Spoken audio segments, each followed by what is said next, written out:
फौजी सरबराहान की मुद्दत मुलाजिमत 5 साल होगी। कौमी असम्बली और सेनेट में बिल कसरत राय से मंजूर कर लिया गया।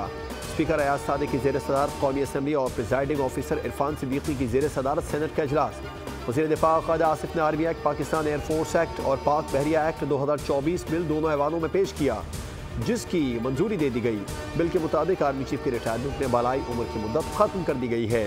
आर्मी चीफ 5 साल के लिए मुकर्रर होगा तो उसे तौसीह दोबारा तैनाती भी दी जा सकती है। कौमी असम्बली और सेनेट से मंजूर होने वाले 6 बिल्स पर क़ायम-मक़ाम सदर ने दस्तखत कर दिए।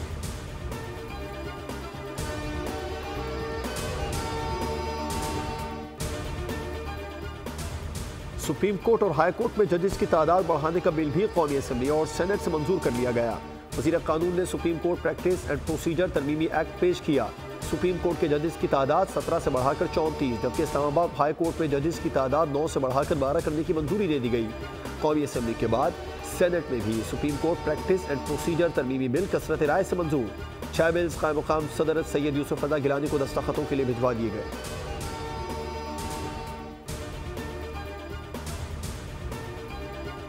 अपोजिशन का शदीद एहतजाज, नारेबाजी, बिल्स की कॉपियां फाड़ दी। अपोजिशन अरकान स्पीकर और डाइस के सामने जमा हो गए। मुस्लिम लीग नून और अपोजिशन अरकान आमने सामने।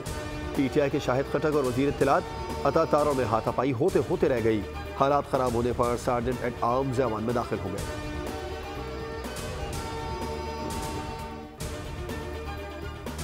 भारत की आबादी 1 अरब 45 करोड़ है। इतने बड़े मुल्क में सिर्फ 33 जजेस हैं।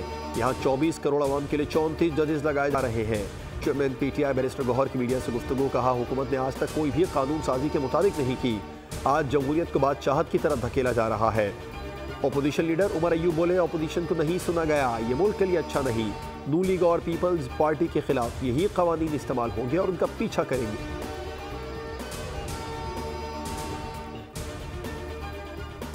हुकूमत की तरमीम एक सिविल मार्शल लॉ होगा। ऐसी कानून साजी के खिलाफ अदालत जाएंगे। पहले नैब से शिकायत की, अब इदारों को इख्तियारात दिए जा रहे हैं। ऐसा कानून पास कर रहे हैं जो जमहूरी रिवायत का गला घोंट देगा। JUI के सरबराह मौलाना फजलुर रहमान की न्यूज़ कॉन्फ्रेंस, कहा हुकूमत कवानीन मंजूर करके 26वीं तरमीम की तौहीन कर रही है। PI की निजकारी पर मौलाना ने तंज़िया अंदाज में कहा कि बस नहीं चल रहा, ये सब कुछ बेच दे। भुट्टो ने इदारों को नेशनलाइज किया, उसकी जमात ने उन्हें प्राइवेटाइज किया।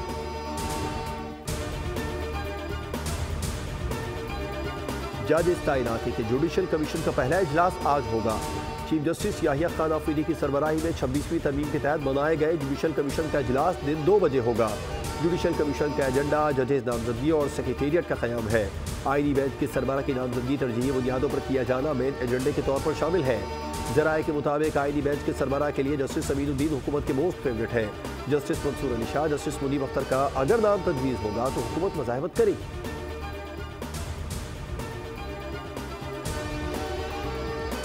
और कौन होगा नया अमरीकी सदर, फैसले का दिन आ गया। अमरीका में सदारती इलेक्शन का दंगल आज सजेगा। 24 करोड़ से ज्यादा अफराद हक़ राय दही इस्तेमाल करेंगे। डोनाल्ड ट्रंप और कमला हैरिस में कांटे का मुकाबला मुतवक्के। सदारती उम्मीदवार कमला हैरिस का एटलांटा, जॉर्जिया, नॉर्थ कैरोलिना का दौरा। सदारती उम्मीदवार कमला हैरिस ने कहा अपने मुल्क के लिए लड़ने को तैयार है। ट्रंप ने अपने दौर में हर खानदान पर सेल्स टैक्स लगाया। हमारे दौर में मईशत बेहतर और ट्रंप दौर में कमजोर हुई। डोनाल्ड ट्रंप का नॉर्थ कैरोलिना, वर्जीनिया में जीत का दावा। बोले इक़्तिदार में आकर मुजरिमों का अमरीका में दाखिला बंद कर देंगे। महंगाई का खात्मा, जबकि अमरीका को अजीम मुल्क बनाएंगे।